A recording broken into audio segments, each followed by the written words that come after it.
Thailand और Cambodia के बीच एक बार फिर सीमा पर तनाव गहराता जा रहा है। थाईलैंड ने कंबोडिया के सैन्य ठिकानों पर हवाई हमले शुरू कर दिए हैं। इससे पहले दोनों देशों के सैनिकों ने सुबह सीमा के पास एक दूसरे पर फायरिंग की थी। कंबोडिया के विदेश मंत्रालय ने आरोप लगाया है कि थाई सैनिकों ने पहले गोली चलाई, जबकि थाईलैंड की सेना ने कहा कि कंबोडिया ने सेना भेजने से पहले एक ड्रोन तैनात किया था। इसके बाद तोप और लंबी दूरी के BM-21 रॉकेटों से गोलीबारी शुरू कर दी गई थी। दोनों देशों के बीच इस संघर्ष की वजह वही पुरानी है, एक 1100 साल पुराना शिव मंदिर जिसे प्रे विहेयर के नाम से जाना जाता है। इस मंदिर को 9वीं सदी में खमेर सम्राट सूर्य वर्मन ने भगवान शिव के लिए बनवाया था।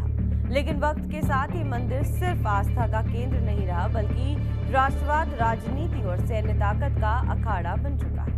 2 जुलाई 2025 को थाईलैंड की प्रधानमंत्री पोंतोगर्तन शिनावात्रा को अदालत ने निलंबित कर दिया। वजह बनी एक फोन कॉल जिसमें वो कंबोडिया के एक वरिष्ठ नेता से चाचा कहकर बात कर रही थी, वो भी तब जब सीमा पर हालात बेहद तनावपूर्ण थे। ये बातचीत जब लीक हुई तो जनता ने इसे राष्ट्र गौरव के खिलाफ माना। देखते ही देखते ये कॉल सियासी तूफान बन गई और प्रधानमंत्री को कुर्सी गंवानी। कंबोडिया का दावा है कि मंदिर उसकी सीमा में स्थित है, जबकि थाईलैंड कहता है कि मंदिर का कुछ हिस्सा उसके सुरीन प्रांत में आता है। दरअसल ये मंदिर डोगरेक पहाड़ियों में एक रणनीतिक दर्रे पर स्थित है, जहां से कभी ऐतिहासिक खमेर राजमार्ग गुजरता था, जो आज के अंगकोर यानी कंबोडिया से फिमाई थाईलैंड को जोड़ता था।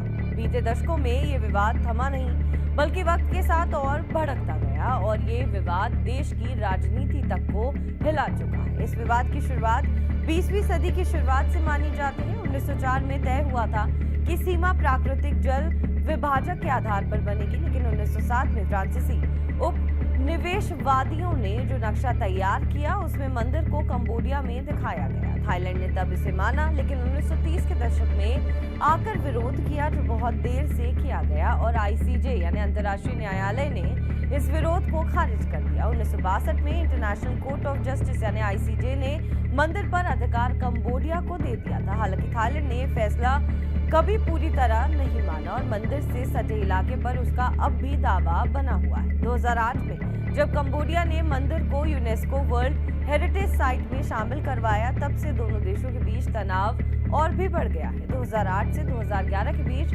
मंदिर क्षेत्र को लेकर कई बार झड़पें हुई। 2011 में एक हफ्ते तक भारी गोलाबारी चली थी, जिसमें दोनों देशों के कुल 42 लोग मारे गए, जिसमें सैनिकों के अलावा आम नागरिक भी शामिल थे। इसमें कंबोडिया के 19 सैनिक और 3 आम नागरिक, तो थाईलैंड के 16 सैनिक और 4 नागरिक शामिल थे। मई 2025 में एक बार फिर हालात बिगड़ गए। थाईलैंड ने दावा किया कि कंबोडिया की एक ड्रोन निगरानी गतिविधि को उसकी सीमा में देखा गया है, जो उकसावे की कार्रवाई थी। इसके बाद दोनों देशों के बीच रॉकेट फायरिंग और हवाई हमलों की खबरें सामने आई।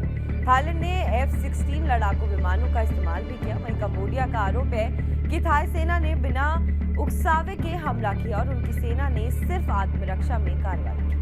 मंदिर के आसपास दोनों देशों के सैनिकों की मौजूदगी कोई नई बात नहीं है। बीते कुछ सालों में दोनों देशों के बीच तीर्थयात्रियों के लिए एक साझा समझौता भी बना हुआ था, लेकिन मंदिर को लेकर सैन्य शक्ति का प्रदर्शन दोनों ओर राष्ट्रवादी भावनाओं को हवा देता है। फरवरी 2025 में कंबोडिया के सैनिकों ने मंदिर क्षेत्र में घुसकर राष्ट्रगान गाया और थाई सेना को खुली चुनौती दी। हालांकि अप्रैल में दोनों देशों के बीच स्थानीय स्तर पर समझौता हो गया था। 1 जून को कंबोडिया के प्रधानमंत्री हुन मॉनिक ने ऐलान किया कि वो एक बार फिर मामले को ICJ में ले जाएंगे। संसद से भी उसे मंजूरी मिल गई। हालांकि थाईलैंड ICJ के अधिकार क्षेत्र को मान्यता नहीं देता, लेकिन 14 जून को जॉइंट बाउंड्री कमेटी के तहत दोनों देशों ने सीमा पर बातचीत शुरू कर दी। 2011 में जब स्थिति बिगड़ती गई, तब मामला UNSC से एशियन को सौंपा गया था और इंडोनेशिया की पहल पर दोनों देश निगरानी टीम पर सहमत हुए थे।